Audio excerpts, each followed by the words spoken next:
Welcome to Hatman Strikes Back Daily Boxing News. So it was officially announced on Saturday that Fabio Wardley will fight Jarrel Miller on June 7th at Portman Road Football Ground in Wardley's hometown of Ipswich. The two guys actually had a face-off during the Joyce Hergovich show. Now, Miller's name had been connected to Wardley over the past couple of months, so the announcement didn't come as a complete shock, because that fight had been floated around for quite a while. However, we were also hearing Pulev as an opponent for Fabio Wardley, which seemed like the more logical choice, given the fact that Wardley is ranked number 1 by the WBA, and Pulev is the WBA regular heavyweight champion. But I did say in a previous video regarding a Wardley-Pulev fight that there's the possibility of Pulev pricing himself out. Now, some people might say, that's insane. Why would a guy at the back end of his career, in his 40s, way past his best, price himself out against Fabio Wardley, who sells tickets in the UK? And the answer, of course, is because Pulev still sells tickets in his homeland of Bulgaria. Oh yeah, he's a big star in Bulgaria. For his last fight against Manuel Cha, he sold out an arena. Since he's doing that against low-tier opposition like Manuel Cha, then in my mind there was always the possibility that he would price himself out against Wardley. And Wardley has since confirmed that's exactly what Pulev did. He priced himself out of the fight. If he was an older fighter with no fan base, we'd probably be seeing Pulev against Fabio Wardley for the WBA regular. But as it is, he has got a fan base, and so we're not seeing that. Now, to be fair, we haven't heard from Pulev regarding the issue. For all we know, Wardley might have been insisting that the fight take place in the UK, and Pulev might have been insisting that it takes place in Bulgaria, at which point it's like 6 of one and half a dozen of the other, if Pulev can generate the kind of money in Bulgaria that Wardley can generate in the UK, which you wouldn't have thought he would be able to, even with the support that Pulev has. I don't think the Bulgarian currency is as strong as UK currency and whatnot, but then again, anyway, it gets a bit convoluted. But yeah, I always thought there was the possibility of Pulev pricing himself out. Wardley claims that's exactly what happened. So instead, we're getting Fabio Wardley versus Jarrel Miller, which to me is kind of a weird fight for Wardley to take. It's a good fight, don't get it twisted, but a weird fight in terms of high risk as far as I'm concerned, and very little reward. That was until it was announced that this fight is actually going to be for the WBA interim heavyweight title. There was somebody in the chat of one of my recent live streams who predicted that that's what this would be for, and indeed it is. That then makes a bit more sense of this fight for Fabio Wardley. But weighing things up, Fabio Wardley has proven me wrong on at least 2 occasions in the past when I've picked against him. I tend to be a bit more skeptical of fighters who don't have an amateur background. Wardley only had a couple of white collar bouts, but some people are natural born fighters. They've got an aptitude for it, and Wardley is clearly one of those. He's got power, he's got heart, great mental toughness, he's aggressive, he's confident, and as I say, he's proven me wrong at least twice in the past. Be that as it may,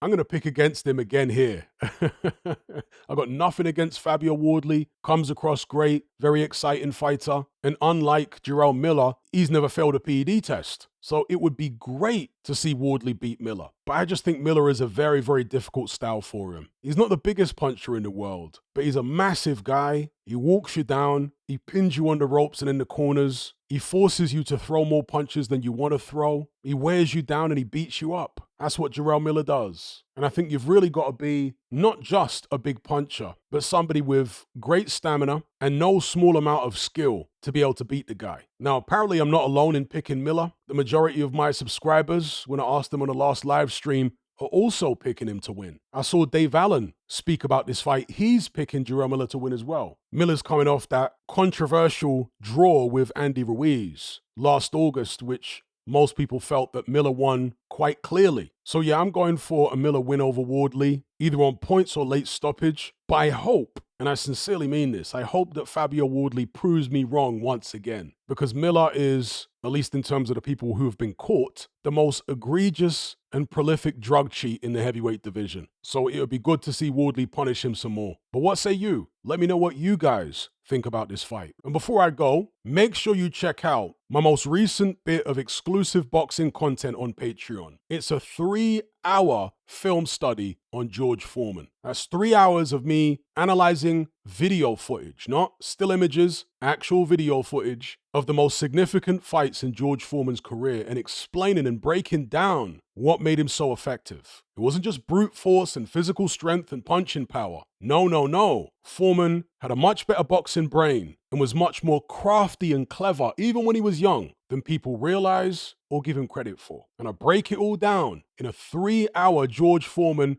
extravaganza on my Patreon page. If you want to access that video and many other boxing film studies I've done, as well as countless podcasts and what have you, just head on over to my Patreon page, which is called The Brotherhood of Reason, and select the tier called The Boxing Brotherhood. There's no contract, there's no commitment. You can cancel at any time, just like Netflix, and it's very reasonably priced. If you just want to sign up for 1 month and then check out, that's absolutely fine. So yeah, don't miss out on my George Foreman film study. You can access that and my entire back catalog for a very cheap price. It's great value. All of the links are in the description below. Anyway, I'll leave it there. Make sure you guys like this video, share it, and subscribe if you haven't done so already. I'll catch you on the next one. I'm out. If you want to access this video along with hundreds of hours worth of other exclusive boxing content, as well as our members chat, just head on over to my Patreon page and select the tier called The Boxing Brotherhood. There's no contract, no commitment. You can cancel at any time, just like Netflix, but it's a hell of a lot cheaper. Just download the app from the Play Store or the App Store. All the links are in the description box below. And just a quick money-saving tip for Apple users. If you purchase your Patreon subscription on the desktop site or on Android, then you'll avoid the ridiculous 30% fee that Apple charges for purchases made on the iOS app. So if you're on iPhone or iPad, save yourself some money by buying your subscription on the actual Patreon website or on Android because it's a lot cheaper. Once you've made that initial purchase, you can then use the Patreon app on your iPhone or iPad thereafter to access and enjoy your content as normal.